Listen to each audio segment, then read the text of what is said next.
Bienvenidos al podcast de la Iglesia Bíblica Bautista Antioquía, donde cada semana estaremos compartiendo la palabra de Dios con usted. Si quiere conocer más de nuestro ministerio, le invitamos a visitar nuestro sitio web en www.ministerioantioquia.com. Oramos para que el Señor Jesucristo hable a su corazón por medio de este mensaje. Mirando aquí en Primera de Juan, el tema del pecado. La semana pasada, en testimonios de una hermana dijo, el pastor siempre predica de pecado, como la Biblia dice. Pero ahora es cierto que vamos a tratar con el pecado, pero no necesariamente para decir, tú eres un gran pecador. Puede ser la verdad, pero no es mi propósito. Mi propósito esta mañana es mirar estos versículos que usan la palabra pecado como venciendo el pecado. Cómo el Señor nos ayuda a vencer no solo el pecado mismo, pero todos los resultados del pecado. Así que veremos como 7 resultados del pecado, pero cómo puedes tener victoria y no estar tan atribulado y preocupado y vencido, sino cómo puedes tener victoria sobre todo pecado para la gloria del Señor. Como digo, mi propósito no es para decir a un enfermo, tú estás enfermo esta mañana. Es decir, mira, hay medicina para ti. Y es lo que miramos aquí en Primera de Juan, la medicina para el pecado, la victoria sobre todo pecado. Oremos. Nuestro Padre Celestial, gracias por la palabra de Dios. ¿Cómo podemos vencer? ¿Cómo tú puedes vencer el pecado en nuestras vidas? Y cómo veremos al final, cómo podemos ayudarnos unos a otros a ser victoriosos y vencedores sobre todo pecado para tu gloria. Así ayúdanos, Señor, confesar que somos pecadores, pero reconocer que solamente lo confesamos para disfrutar de la victoria, del remedio, y ser más que vencedores en el Señor Jesucristo. En el nombre de Jesús pedimos que nos ayudes. Amén. Amén. Primer versículo es Primera de Juan, capítulo 1, versículo 7. Primera de Juan 1, versículo 7. ¿Quiere leer conmigo esto? Pero si andamos en luz, como Él está en luz, tenemos comunión unos con otros, y la sangre de Jesucristo, su Hijo, nos limpia de todo pecado. La primera vez que enfatizamos la palabra pecado es este versículo. El hecho es que cuando uno hace malas cosas, si tiene buena conciencia, se siente mal. Se siente sucio, incluso, ¿verdad? Y sabe como en tu casa, la esposa no quiere que entres con mucho barro y tierra y suciedad. Tú dices, ay, yo quisiera estar limpio para poder estar en la casa aquí. Y así es la casa de Dios en el cielo. Para llegar allí tenemos que ser limpios. Pero somos sucios. Tenemos que confesar. Todos pecaron y están destituidos de la gloria de Dios. Y la cosa es que si tienes buena conciencia, te sientes sucio y no te gusta eso. Como dice en otro texto de Segunda de Pedro y creo que en Judas, si un puerco cae en el barro, le gusta estar sucio, se revuelca en el barro. Pero si un gato cae en el barro, como es gato y no puerco, no le gusta estar sucio. Y empieza a lamerse o a lavarse lo que puede para limpiar toda la suciedad. Y así que el Señor nos ha hecho para amar la limpieza y no querer sentirnos incómodos y sucios. Pero ¿cómo puedo lavarme? Bueno, el problema es que no puedo lavarme como debo. Por esa razón Dios ofrece remedio. Él dice, la paga de pecado es muerte, derramar sangre y muerte de juicio, pero Dios no quiere la muerte de nadie.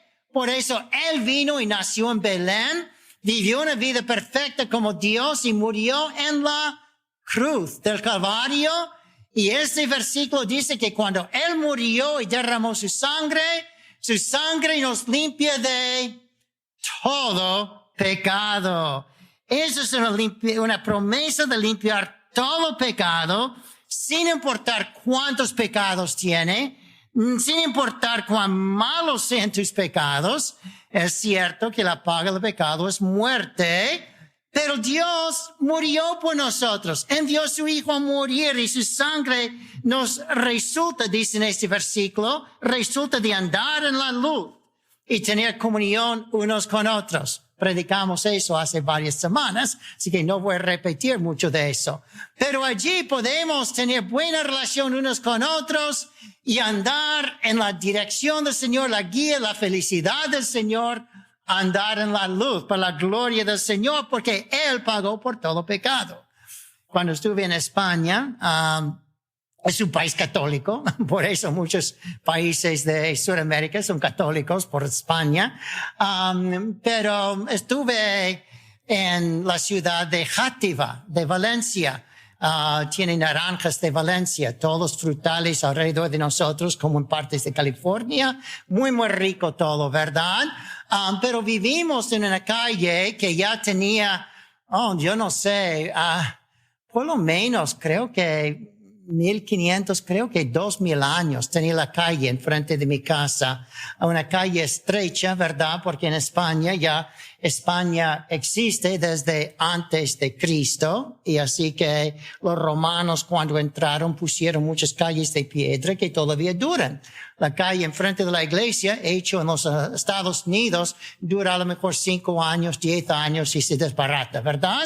Pero las calles de los romanos han durado 2000 años. Y así es que subiendo por la calle, vivimos en un apartamento de una calle de casas y tiendas, tenían tiendas abajo y casas arriba. Vivimos encima de la iglesia, pero subiendo la calle había un castillo. Si usted lee la historia de España en detalle, es un castillo bien famoso, desde hace 1500 años, ¿verdad? Por lo menos. El hecho es que este castillo de Játiva, muchos iban para estar allí, y en Játiva había un seminario católico para entrenar sacerdotes católicos.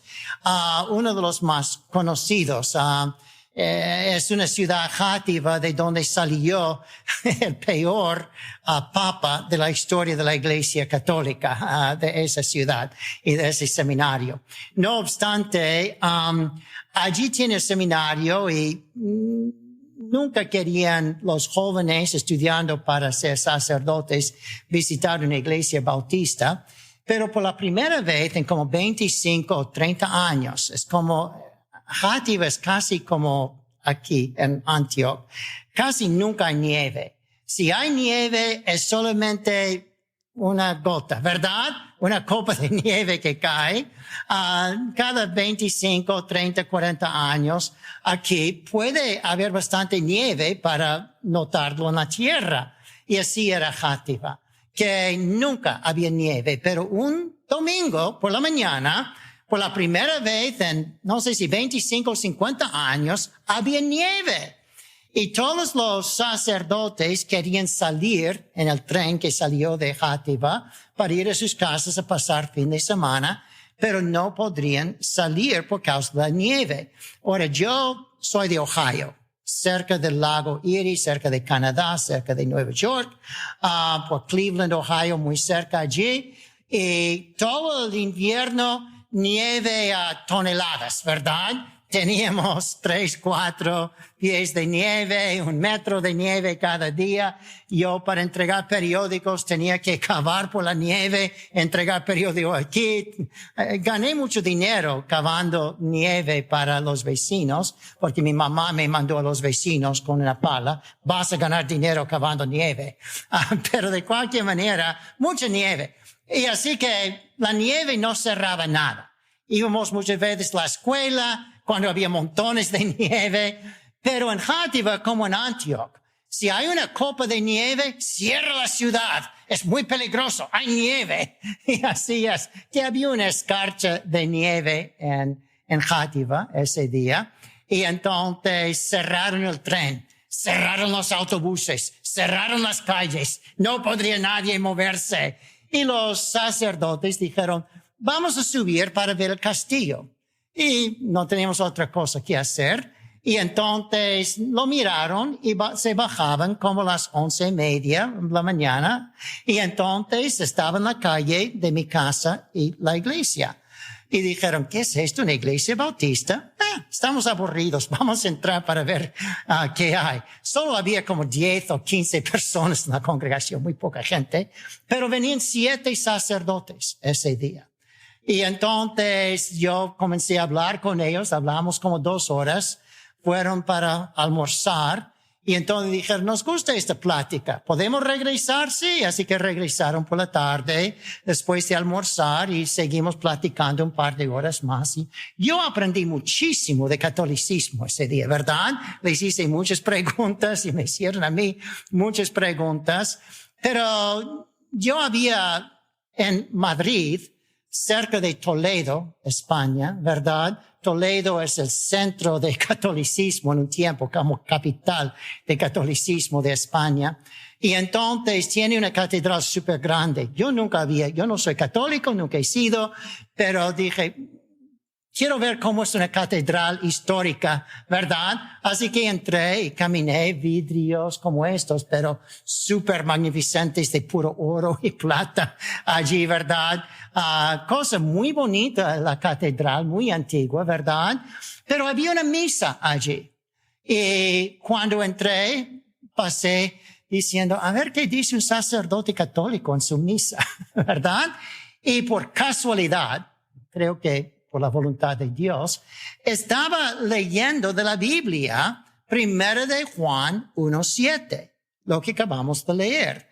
Y dijo, y la sangre de Jesucristo nos limpia de todo pecado. Y dije, wow, la Iglesia Católica de verdad cree que la sangre nos limpia de todo pecado.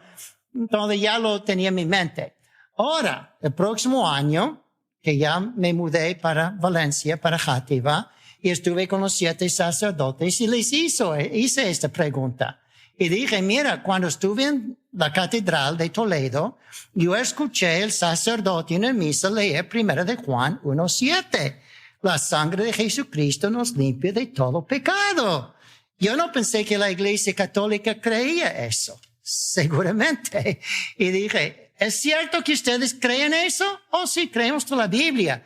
Yo dije, qué bueno. Yo no pensé que ustedes creían eso, que la sangre nos limpia de todo pecado. Entonces, usted no cree que necesito purgatorio para purgar pecado, porque la sangre de Cristo me limpia de todo pecado. Ustedes no creen en purgatorio, entonces. Oh, sí creemos en purgatorio, ¿verdad?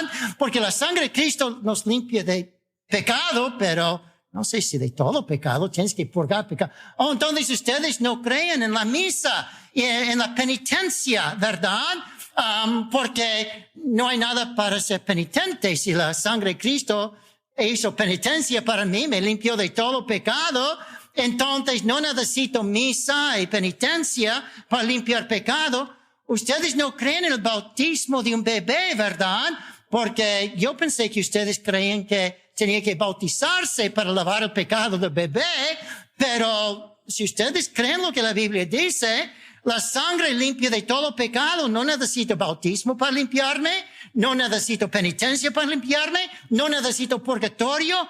Oh, sí, necesito eso también. Necesito eso también. Pero, ¿de qué me limpia el purgatorio, la penitencia y el bautismo, si la sangre me ha limpiado de todo pecado? ¿Qué hay para limpiar? Y no tenían respuesta, claro, ¿verdad? Hablamos de muchas otras cosas. Ya escucharán mis ilustraciones en otras ocasiones. Pero aquí tiene que Dios mandó a Jesús a limpiarnos de todo pecado. Tú no tienes que trabajar y dar mucho dinero en una iglesia por muchos años para pagar por tu pecado. Cristo pagó por tu pecado. Aleluya, amén. A lo mejor te sientes sucio por tu pecado, pero creyendo en la sangre de Cristo, yo sé que Él, creyendo lo que dice la Biblia, que Él me limpia de todo pecado. Pero yo fui un borracho, yo fui drogadicto, yo fui mujeriego, yo fui homosexual, ¿qué importa? Si te sientes sucio, es bueno sentirte sucio, así te arrepientas, pero al arrepentirse, pones tu fe en la sangre de Cristo que limpia de todo pecado y estás limpio. No importa cuán malo hayas sido, no importa cuán horrible has sido, un ladrón, un asesino, todo pecado de todo el mundo nos limpia Cristo. Aleluya, amén. Así que la primera cosa que Primera de Juan enseña, versículo 7, capítulo 1, es cuando nos sentimos sucios, tenemos la promesa de limpieza de todo pecado.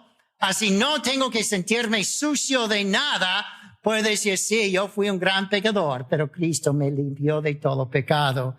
Segundo, cuando tengo pecado, con razón, me siento culpable. Me siento culpable de haber ofendido a Dios y haber ofendido a mi esposa, mis hijos, mis hermanos, ¿verdad? Y me siento tan culpable que siento que me van a condenar por lo que he hecho. Y Dios especialmente, si he hecho malas cosas, soy culpable, tengo la culpa, estoy condenado a la cárcel, peor que cárcel, estoy condenado al infierno, a la muerte. Muchos quisieran creer, yo sé que me limpia de todo pecado, que me perdona de mi pecado. Es el bautismo. Bautízate. Así que el bautismo es la paga del pecado, ¿verdad? ¿El bautismo limpia de todo pecado? No. El bautismo no me perdona, no me limpia, no me hace nada. Pero la sangre de Cristo, además de limpiarme, me gana un perdón. Como si el gobernador o el presidente me escribió un perdón cuando estoy en la cárcel. Le declaro no culpable, le declaro inocente. Déjale salir libre de la cárcel. Y estoy perdonado de la pena de mi pecado, de la culpabilidad de mi pecado. No estoy ni culpado ni condenado. A lo mejor hay alguien que me recuerda, tú has hecho muchas malas cosas, yo te conozco desde niño, desde joven, hicimos muchas malas cosas juntos. Sí, yo tenía la culpa de eso, yo merecí condenación por lo que hice, pero puse mi fe en Jesucristo. La Biblia dice, Primera de Juan 1, 8, 9 y 10. Si decimos que no tenemos pecado, nos engañamos a nosotros mismos. Yo confieso, y si no digo eso, me engaño a mí mismo, la verdad no está en mí. No digo la verdad si digo que no tengo pecado.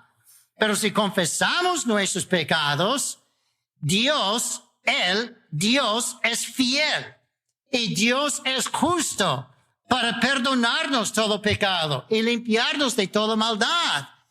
Él es justo. Si la sangre me limpia de todo pecado y pongo mi fe en la sangre, Dios no es injusto para decir, sí, la sangre te limpia, pero tú también tienes que limpiarte a ti mismo.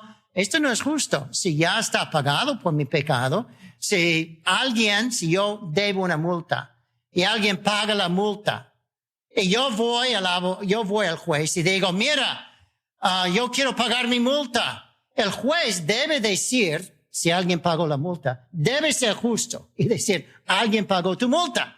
Y si él dice, ok, está bien, dame dinero para tu multa pagada, entonces esto no es justo de dejar otro pagar donde recibió de 1,000 la paga. Si la sangre me pagó por todo pecado, la sangre de Cristo, Dios no me va a cobrar otra multa, condenarme a mí, declararme a mí verdad culpable de lo que ya está pagado. Y así es que comienza con la confesión, pero allí termina con perdón. Versículo 9, si confesamos pecados, Dios es fiel. Si Él promete, cree en el Señor Jesús, será salvo. Dios es fiel. Él me salva. Aleluya. Amén. Gracias al Señor.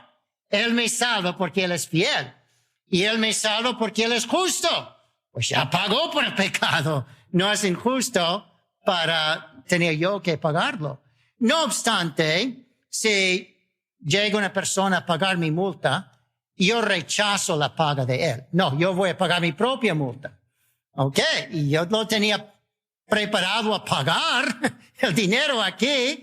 Y si el gobernador, el presidente, me hace una declaración de libertad, de no culpabilidad, de inocencia, yo solo tengo que recibirlo, pero si digo, no, yo no quiero su declaración de inocencia, yo voy a pagar por mi crimen aquí en la cárcel. Yo no me salgo de aquí. Incluso había un caso en la Corte Suprema, creo que con el presidente Cleveland, hace muchos años, que un prisionero no quería salir de la cárcel. Y dijo, yo, aunque el presidente me escribió un perdón, yo no quiero el perdón.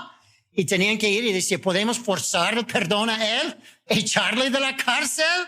Y dice, no, aunque hay un perdón escrito y pagado, no está aplicado a él si no lo recibe.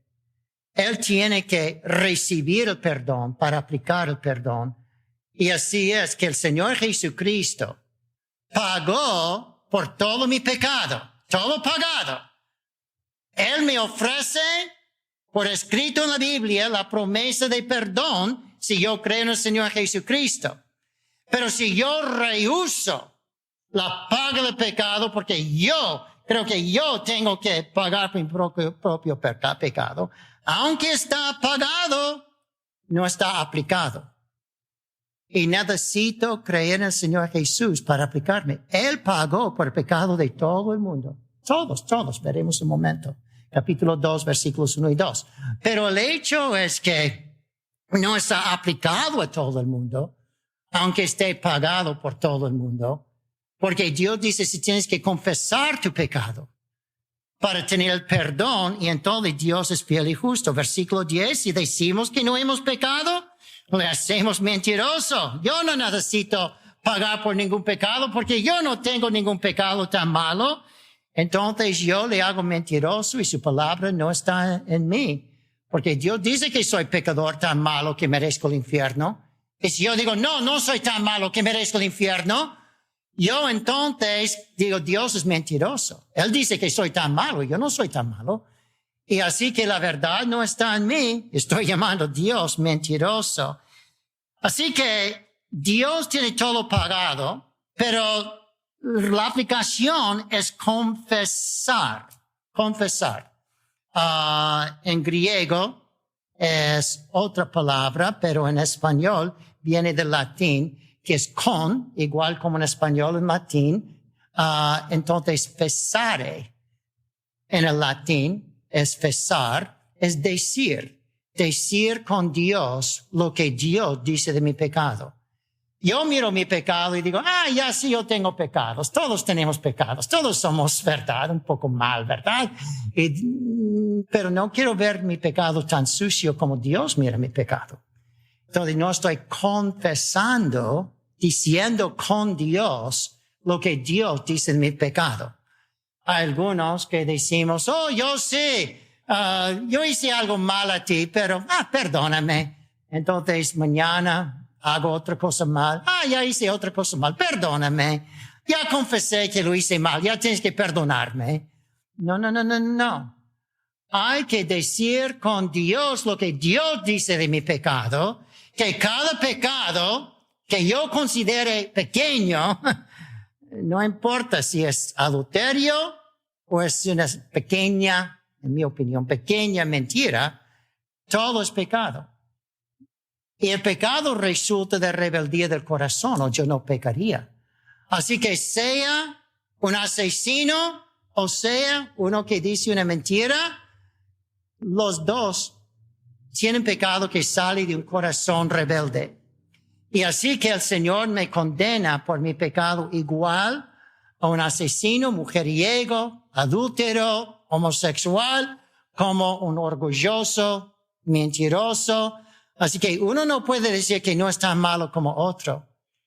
Todos tenemos la misma cantidad de pecado, calidad de pecado que condena a la muerte, y tenemos que decir con Dios lo que Dios dice.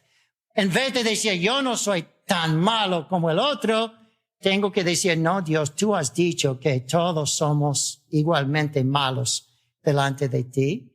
Y así, Señor, confieso eso, y basado en tu fidelidad, basado en tu justicia, yo puedo reclamar Romanos 8, 33 y 34, que dice, si Cristo te perdona, ¿quién te condena? Si Dios te perdona, ¿quién te acusa? El predicador ha terminado su mensaje y ahora solo queda hacerle las siguientes preguntas. Estimado amigo o amiga, ¿quisiera tener la seguridad que al morir irá al cielo? ¿Está su confianza de salvación en el Señor Jesucristo? La preciosa esperanza de la vida eterna y todos los medios de la gracia de Dios para vivir una vida santa solamente se encuentran en el Señor Jesús. La palabra de Dios nos enseña, en Juan capítulo 3, versículo 16, que el amor de Dios por nosotros es tan grande que Jesús, el Hijo de Dios, murió en la cruz del Calvario para salvarnos de la condenación justa por nuestros pecados, y también resucitó de entre los muertos al tercer día. Nosotros debemos arrepentirnos de nuestros pecados y confiar en Jesús para salvarnos de la condenación justa por ellos. La Biblia dice en Efesios capítulo 2, versículo 8, que es por medio de la fe en Cristo que podemos ser salvos. Le motivamos a que se acerque a Dios con humildad, arrepentido de sus pecados y confiando en la palabra de Dios, que Jesucristo pagó la deuda por sus pecados para que usted y todo aquel que crea en Él reciba vida eterna y nueva vida aquí en la tierra para la gloria de Dios y bendición de su alma. Estimado oyente, quisiera aclarar que ninguna oración le salva a nadie. Solamente nuestra fe puesta en Jesús y su sangre derramada en la cruz. Con esto dicho, la Biblia nos enseña en Romanos capítulo 10, versículos 9 al 10, que si confesares con tu boca que Jesús es el Señor y creyeres en tu corazón que Dios le levantó de los muertos, serás salvo. Porque con el corazón se cree para justicia, pero con la boca se confiesa para salvación. Si desea este día recibir a Jesús como su Señor y Salvador, le invito a orar la siguiente oración conmigo. Señor Jesús, confieso que soy pecador y que he pecado en contra de Dios. Hoy vengo ante ti para pedirte perdón. Creo que eres el Hijo de Dios, que moriste en la cruz del Calvario en mi lugar. Fuiste sepultado y resucitaste al tercer día de entre los muertos. Este día me arrepiento de mis pecados y dejo mi vida pecaminosa para seguirte a ti. Creo que eres Rey y Señor de todo lo que existe. Hoy te invito a entrar a mi corazón y a mi vida. Te pido que seas mi Señor y Salvador. En el nombre de Jesús. Amén. Gracias por sintonizarnos. Le invitamos a conectarse con nosotros en www.ministerioantioquia.com y déjenos saber sobre su declaración de fe en Jesús.